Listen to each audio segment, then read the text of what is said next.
Can the M4 MacBook Pro beat my $2,000 PC for gaming? Spoiler alert, it doesn't, but it's pretty interesting to see just how far Macs have come over the years. And to set the record straight, $2,000 is what I paid for the components when I built my PC, not what they are worth today. One of the games I tested was Cyberpunk 2077, and as you guys would know, that was a very troublesome game when it first launched with a bunch of bugs, and it could hardly even run on high-end gaming PCs. But that's a title that's available natively now on Mac, and to my surprise, it actually ran pretty smoothly. And yeah, that does have a lot to do more with optimization over the years, but that's still a pretty impressive feat for such a game. Now, before we get into Cyberpunk's results, there are a couple of other games that I did test, and these are games that I played natively on Mac without using emulators or platforms like Crossover. And the reason for that was that I just wanted to see what kind of performance we're going to be getting directly on the Mac with the Apple Silicon M4 chip. And to put things into perspective, the MacBook is a base model M4, so it's not an M4 Pro or an M4 Max chip. It is just a standard M4. It is up to 24 gigabytes of RAM, and that's pretty much it for the upgrades when it comes to the MacBook. And my gaming PC has got a Rogue Asus Strix Z790A D4 Wi-Fi motherboard. It's got an i5-14600K CPU, and the GPU is a RTX 3060 Ti, 32 gigabytes of RAM, and all games are installed on an SSD drive. The very first game that I'm going to show is World of Warcraft. Now, I first started playing World of Warcraft back in 2011 when I was a uni student, and I started playing on PC, but at the time for uni, I had a 13-inch Intel model, obviously, MacBook Pro, and while I started to play WoW on PC, I eventually migrated playing on the laptop. And the reason why was portability was a big thing. Like, I could play on the couch at home, or I could play in between my uni classes, being the model student that I was, instead of spending time studying. But hey, fast forward 14 years, playing and testing it on the M4 MacBook Pro was such a massive nostalgia hit. And it's actually pretty impressive to see just how far the game has come. Let's have a look at the test results. Now, at times when I was playing and testing these games, I had the power cord connected, and sometimes I didn't. And unlike a Windows laptop, having the power connected on a Mac, at least with the games that I was trying out, it made little to no difference at all on the performance. While having it plugged in and the laptop was charging, there was obviously a little bit more heat being generated, but the MacBook Pro having a fan helped here, and I didn't run into any thermal throttling issues while gaming. So starting with World of Warcraft, the game was set to the default settings, and everything was pretty much on low to medium because that's what the game thought the laptop could handle. And after trying out the game at those settings, with, mind you, the resolution of 3024 by 1964, which I know it sounds completely weird, but you got to get used to a little bit of weirdness when gaming on Mac. I was seeing over 100 FPS during usual gameplay and exploration and questing, but when mounting and flying, you were dropping down to between 60 to 80 frames,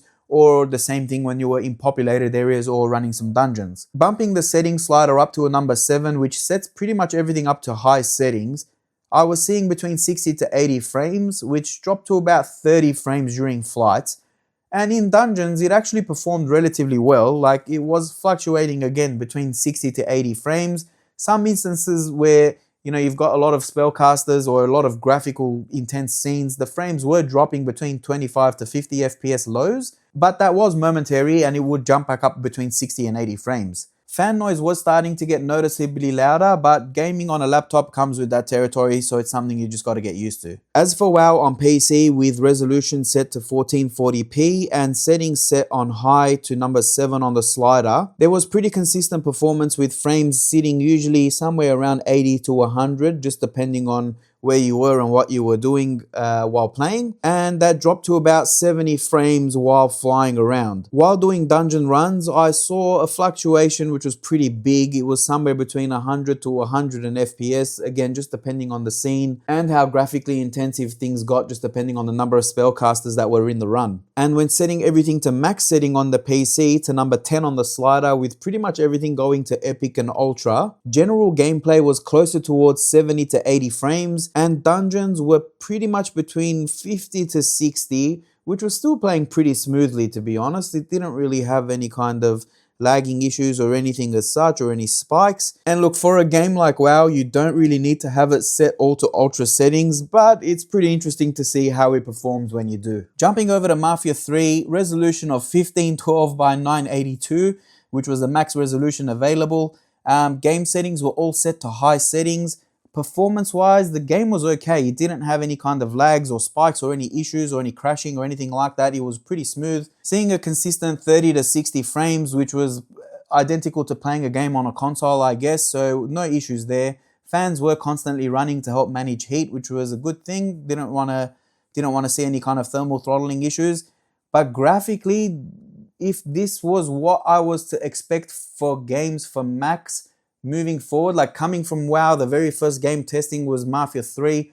And look, I get it, it is a much older game, but it is supposed to be a definitive edition. It's supposed to be a remastered edition. And it honestly looked like you were playing a game from the mid-2000s. Let's just leave it at it wasn't good. Jumping over to PC, set to 1440p, high settings. Yeah, obviously we're getting a lot better performance, 80 to 90 frames. Much cleaner graphics overall. There's no frame gen available between Mac or PC with this game, so it kept it all pretty even, right? But have a look at this same scene between Mac and PC where the character's behind this building over here, behind this diner. And just have a look at how much better it is on the PC compared to the Mac. And that was a little bit disappointing because you didn't see this much of a difference in WoW. And yes, WoW's not a resource intensive game like most other games out there, but this has just set the expectation bar of what gaming was going to be like on a Mac, and I didn't really like it. So jumping over to the main title, Cyberpunk 2077, resolution of 1800 by 1135. It was actually quite interesting to see the results here because the game ran pretty smoothly. Initially, everything was locked to 30 frames. When I jumped into the settings, and there was a lot of settings, the first thing I looked for was like resolution caps or things like that you'd look for any normal PC game. And I set it up to 120 frames as the limit. Played the game, everything was still set to 30 frames. Went back into settings and I saw something that was along the lines of best options for this Mac, which was like one of the presets, like how you would usually select on a PC between low, high, medium, ultra, and so on. And I changed that preset. I set everything to basically high settings, left frame gen off, and I was getting a pretty consistent 30 to 35 frames. And I jumped back into settings and turned frame gen on, and that saw a massive spike to 70 to 80 frames per second, which was running very smoothly. So it was time to give the Mac a kick and test Cyberpunk with its max resolution of 3024 by 1890 with frame gen turned on. And as you can see from this scene, getting 20 to 24 frames, extremely laggy, it was basically unplayable. Hopping over to PC for the comparison, set at 1440p, everything was set to high settings, frame generation turned off. Cruising around in Night City, you could see getting between 30 to 40 frames, turning frame gen on, and it was basically getting around and about 70 frames per second, which performed pretty similarly to the Mac itself. Dropping the resolution down to 1080p though with frame gen on, I was starting to see upwards of 100 frames per second, and again, not really any issues. It was playing very smoothly. Graphically, didn't really notice any kind of artifacts or anything to be like, oh, this frame generation looks like rubbish. No, like it was great. It was good. On the PC and on the Mac, Cyberpunk has come a really long way, and I'm glad that Cyberpunk redeemed the mess that Mafia 3 left with Mac, and it restored my faith that gaming on Mac might not be so bad. Now, what I found surprising between the two was that on Mac, with my testing, for most of the part, everything ran perfectly fine. It was smooth, there was no issues. When I was testing on PC, the game crashed twice. The first crash happened early on when I launched the game and hit load game. It started to load. The moment you hit continue, the game crashed. And the second crash happened as I was trying to change around some of the options for the resolution and settings in the game. And so the performance between an M4 MacBook Pro and a mid-range gaming PC was a lot closer than I would have expected. And frame generation while playing Cyberpunk works quite well on Apple Silicon too. Now look, you shouldn't be buying a MacBook just for the purposes of gaming, because for the money that you spend on a MacBook, if your main focus, or your main priority I should say, is gaming, there are plenty of better options for the amount of money that you can spend out there on the market. Not just in laptops, but whenever it comes to pre-built PCs or custom building your own PC, you will definitely get a lot more bang for your buck when it comes to if your needs are for gaming. But to see the growing library of titles that are being added natively to play on a Mac is pretty interesting, and seeing those results is equally as interesting. Some of them would be as you'd expect, and some of them were quite surprising. One of the things that I didn't expect was just how smoothly it was going to run even whenever we took it out of the best settings for a MacBook, and it didn't crash at all.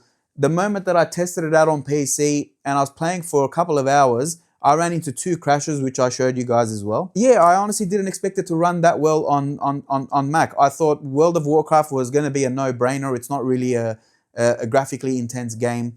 I thought that Mafia 3 was a bit of an older game, so it should have ran okay. I honestly thought both of them being definitive editions, you would have seen graphics to be a lot closer to each other, but you saw just how much better it was on PC compared to the Mac. But yeah, while it's not worth buying one just for gaming, I wouldn't discount gaming on a Mac if you've already got one. So say for example, if you've got one for productivity use, if you're a content creator, if you travel a lot and you're got some downtime, whether it's at night or in between flights or whatever, it's going to be a good way to keep yourself busy because these silicon chips are keeping up quite well with natively run games. Anyway, that's it from me, but I want to hear what you think. I want to know your thoughts on all the games that I tested. I want to know what you think about the performance. Do you think that it's good? Do you think it's bad? Do you think it needs improvement? Or do you think it surpassed all your expectations? Drop it all down below and let me know. But yeah, look, thanks a lot for watching, everyone. And be sure to like the video to let me know if you enjoyed it. Subscribe to the channel to see some more upcoming tech videos. And I'll catch you on the next one.